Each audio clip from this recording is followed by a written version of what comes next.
dancers, gymnasts, all of these. And basically it's because of their organs are aligned to run more efficiently, and it all comes from the anatomy. Crazy. You know? So the more asymmetric we are, well, that has the opposite effect on it. Now, you could always say, oh, well, beauty's in the eye of the beholder. Yeah, great. But if you're talking about statistics, and if you're talking about the common denominator, people will always be more attracted to symmetry, right? That's why we put things in places, like we're OCD, you know, because everything has to be labeled and organized. The way they did it was they froze, what do they call those things, the dead bodies, cadavers? And they sliced them in 1/16 of an inch increments. And then they studied, you know, the positioning of the body, external, skeletal system, and everything.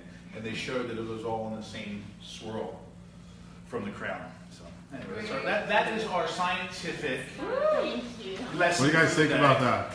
That's a bunch of bullshit. Wow. You just made that shit straight up, didn't you? Yeah. All right, so this is the diagram of the head sheet that we're going to do. Now with this is more of a horizontal graduation, right? Which is actually more difficult, and I'll explain why in a second.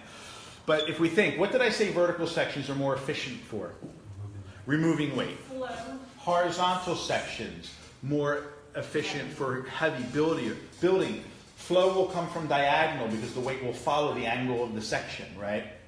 So with this, we're doing a horizontal, or more so horizontal graduation. So it's going to have a heavier line, and then it's going to graduate from the line upwards, right? So if we say graduated bob, what's in your mind?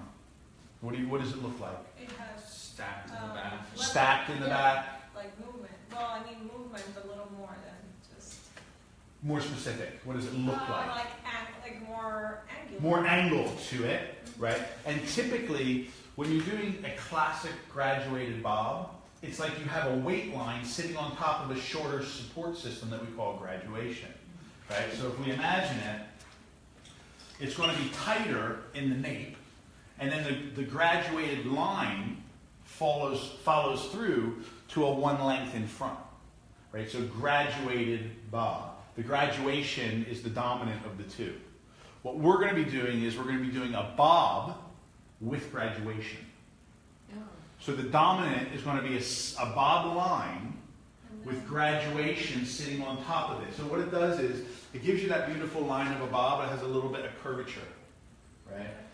Not many textures are suitable for pure one lengths, right? I find myself more often just giving it a little bit of graduation to tame it and make it sit in, especially with thicker, curlier hair, which can be super cool. Not very, it's not very desirable for most people, but I think it's really, really, really a cool shape.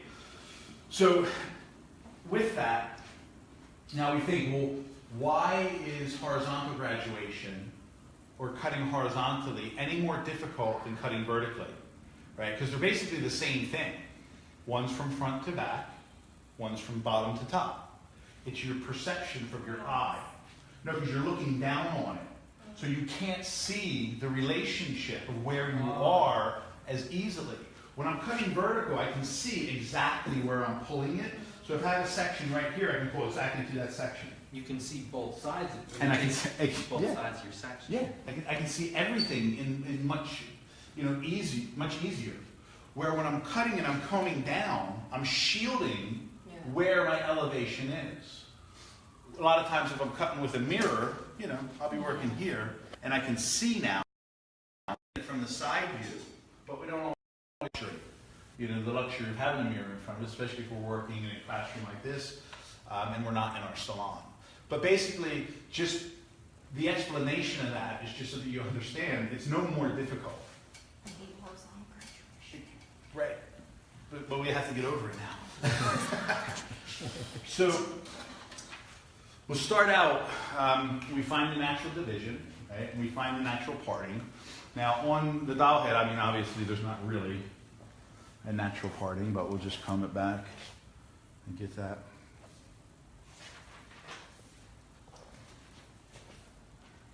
And then go straight down the center back.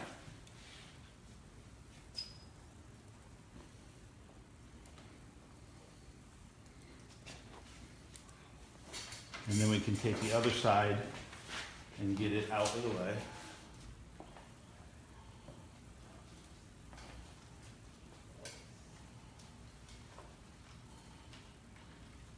But really the best solution is to look in the mirror when you're cutting. Yeah, horizontal it gives you perception. You know, a lot of times I'll kind of like peek around. Mm-hmm. You know, just give it a little look. All right, so now once we get to center division, now we're going to start taking the sections on a slight vertical diagonal. I'm sorry, horizontal diagonal. Now, how much of an angle? Well, it depends on how much of an angle you want your line to be. Right, so just like a bob, we take the section parallel to the line. So we're taking this parallel to the line in the graduation that we're working on.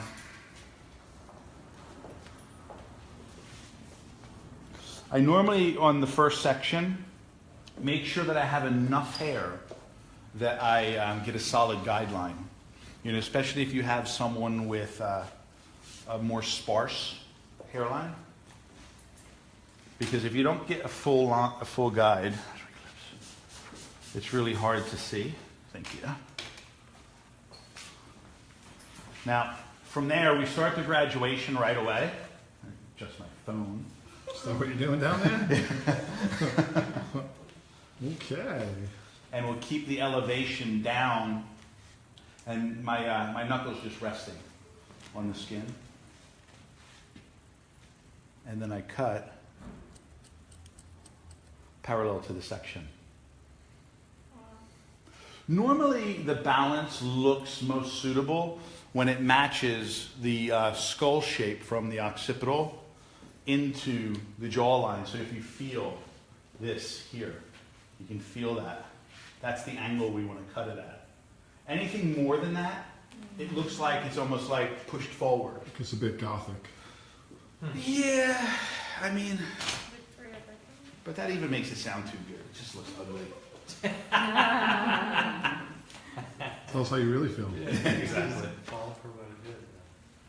So then from there, we keep the sections parallel.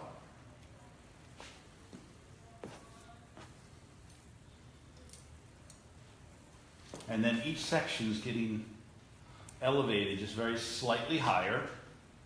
Right? It's almost like a shake in reverse.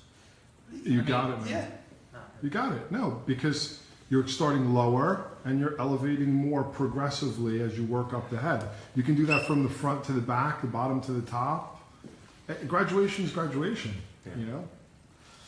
Like the exact opposite of like what you guys did with round layers would be triangular graduation. So yeah. Right. Now, how do you know how high to lift? Yes. Yes. What's your answer? Yeah, that's depending on where you want the weight to How- go. Yeah. where do you want the weight to sit? Right? The lower you pull the hair, the heavier. Okay. Right? The higher you lift, the flatter and the higher the graduation is going to sit. But you gotta sort of have an idea, because if you really, I mean, if you're really making, like if you're not really lifting it much, you're not doing what you set out. You're not gonna do a bob with graduation. Yeah. You're gonna graduate a bob. And if, you just would wanna know which you're doing. Well, you have to have the end in mind. Yeah. Yeah, you want to have the vision and then let your elevation match where that vision is. Yeah. Right? Bless you.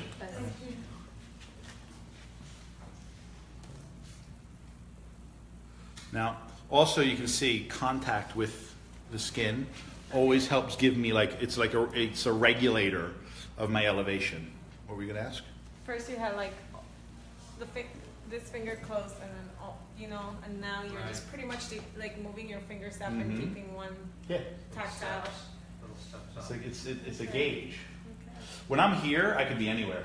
Mm-hmm. So it's a touch sensory, right? When I'm here, I know where I am Okay. because I can feel the angle in my fingers. All right, Julian, say goodbye to all the people watching. All right, thanks, guys. Yeah. Again, behind the scenes of the Scissorverse Razor class that's happening here in Los Angeles. Keep an eye out for future cities and do some hands-on with us. All right, peace. Now,